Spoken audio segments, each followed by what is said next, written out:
Les films Disney sont des récits initiatiques et émotionnels mêlant magie, musique et morale, conçus pour toucher un public familial à travers des histoires universelles au visuel soigné. Et puis est arrivé le film qui nous a mis la tête à l'envers. Ça s'est passé un 18 mai 2015. Ça s'est passé en... Disney dans l'histoire. Nicolas Descamps, Corinne Yernaud, sur DLRP. Vous êtes-vous déjà demandé ce qui peut bien se passer dans la tête des autres? C'est la rentrée! Je suis trop contente! Riley a au moins 272 raisons de flipper, c'est une catastrophe! Sans parler de cette odeur et de cette crasse! On va passer une belle journée qui deviendra une belle semaine, qui deviendra une belle année, qui deviendra une belle vie!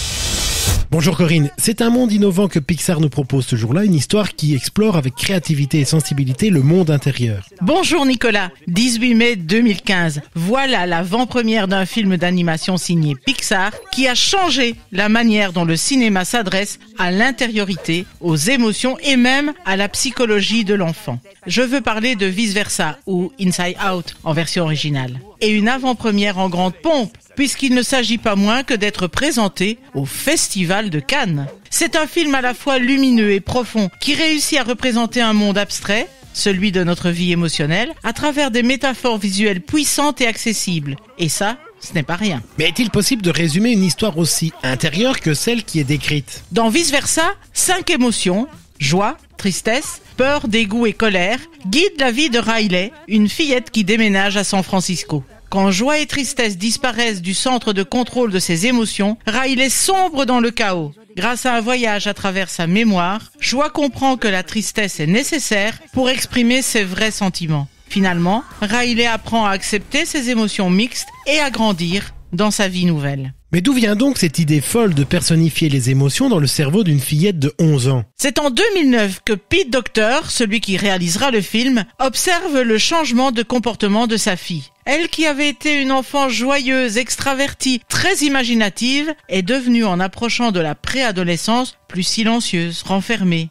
Une question le perturbe alors. Qu'est-ce qu'il peut bien se passer dans sa tête ? Avec Ronnie Del Carmen comme co-réalisateur et afin de rendre le film réaliste, ils ont alors consulté des experts en neurosciences, des psychologues du développement, qui ont conseillé l'équipe sur la manière dont les émotions fonctionnent réellement chez l'enfant. C'est donc un film construit sur une base scientifique sérieuse, ce qui dans le monde de l'animation familiale est assez rare pour être souligné. Et pourtant, il ne devient jamais un cours de psycho, l'histoire reste toujours très fluide. Ça, c'est le génie de Pixar. Rendre une idée très cérébrale, complètement émotive et visuelle. Bref, transformer l'abstraction en aventure. Et si je me rappelle bien, tu l'as évoqué tout à l'heure, il y a 5 émotions dans le film. Exactement. Je le disais, joie, tristesse, peur, dégoût et colère. Mais ce choix fut le fruit d'un long processus. Au départ, l'équipe avait envisagé jusqu'à 27 émotions. Ils avaient même pensé inclure la honte, la culpabilité, l'espoir.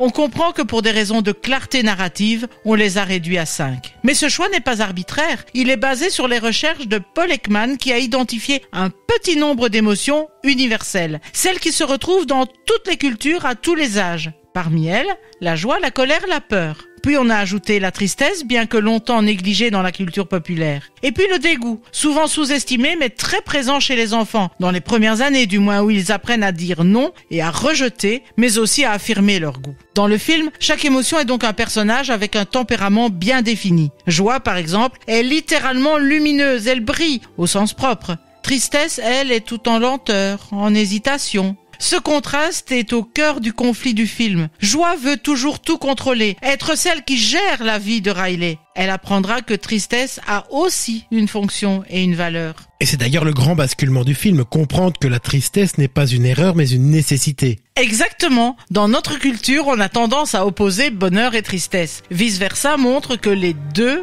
peuvent coexister, que certaines émotions complexes, comme la nostalgie, la mélancolie, sont en fait des mélanges d'émotions simples. Et ça, c'est une leçon précieuse, y compris pour les adultes. Et le résultat est un film à double niveau, le monde réel où Riley vit un déménagement difficile et son monde intérieur où ses émotions paniquent. Et on suit 2 récits parallèles qui interagissent sans cesse. D'un côté, Riley essaie de s'adapter à une nouvelle ville, un nouveau collège, à des parents débordés. De l'autre, à travers ses émotions, on suit joie et tristesse projetées hors de la salle de commande et qui essaient de revenir pour rétablir l'équilibre. En même temps, le film reste drôle, accessible et jamais pesant. Et puis il y a cette idée géniale des souvenirs centraux, des îles de la personnalité. Oui, toute l'architecture mentale de Riley est représentée par des métaphores visuelles. La mémoire à court terme, comme une centrale de tri. Les souvenirs en boules de couleurs. Les îles de la personnalité qui s'effondrent une à une. C'est une manière incroyablement inventive de représenter des mécanismes psychiques complexes comme la perte de repères, l'érosion de l'identité, la maturité aussi. Et le film recevra un accueil très positif, il faut dire que tout a été fait pour. Effectivement, quand on sait que le film verra son avant-première dans un cadre très prestigieux, je le disais, Vice Versa a été présenté pour la première fois au 68e Festival de Cannes le 18 mai 2015 et il a reçu une standing ovation de 8 minutes, marquant un accueil très chaleureux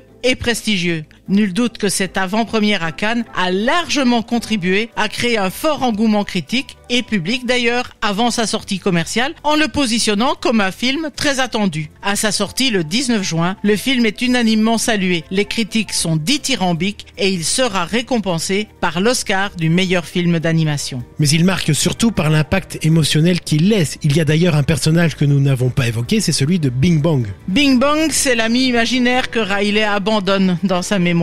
C'est le symbole de l'enfance qui s'efface. Il est là pour nous dire que grandir, c'est faire le deuil de certaines choses. Parfois c'est douloureux, mais nécessaire. Il représente le deuil de soi, du passage de l'enfance à l'adolescence. Et 10 ans plus tard, il y a eu une suite, Vice Versa 2, avec des émotions plus complexes. Et on l'attendait au tournant. Dans cette suite, Riley entre dans l'adolescence et de nouvelles émotions apparaissent. Anxiété, embarras, ennui, envie. On quitte le monde des émotions primaires pour entrer dans un univers plus nuancé, plus instable aussi. Avec cette suite, Pixar ne répète pas l'histoire initiale, mais continue le travail pédagogique subtil en parlant de cohabitation émotionnelle et de contradiction intérieure. Pixar nous aide à accepter que ne pas savoir ce qu'on ressent, c'est déjà ressentir quelque chose. Merci Corinne de nous avoir emmenés dans les coulisses de nos émotions où on apprend qu'il ne s'agit pas d'être joyeux tout le temps mais de faire de la place à toutes ces émotions. Je vous rappelle quant à vous que vous pouvez retrouver cet épisode ainsi que tous les autres sur notre radio, sur dlrp.fr et en vous abonnant à notre podcast sur votre plateforme favorite. En tout cas, ça s'est passé un 18 mai 2015. À bientôt Corinne. À bientôt Nicolas.